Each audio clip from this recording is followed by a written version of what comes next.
having just tunnel vision or putting on blinders to your own biases can definitely negatively impact you, and let those biases creep in even more just by being dishonest with yourself or being less self-aware. So it's like, for what you said, for instance, like it doesn't make you racist or sexist if some of those biases creep in. It's just they're unconscious biases that you may or may not know that you have, and you may not even be aware that they're impacting your behaviors or your thoughts Absolutely. as you're working with a client. And so just being aware of those things and being able to offset them as best you can.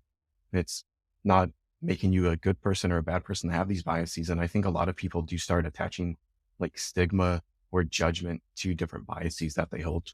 And that's, again, one of the things I really like about psychology and social psychology is that just because people hold an attitude or a bias, for instance, it doesn't mean it's going to impact their behavior. Hmm. So if you score really high on uh, some part of the IET, like the ones that I mentioned, like let's say you score really biased toward overweight people, Hmm. it doesn't mean you dislike overweight people or anything. It's just saying that there's this unconscious bias that you might have.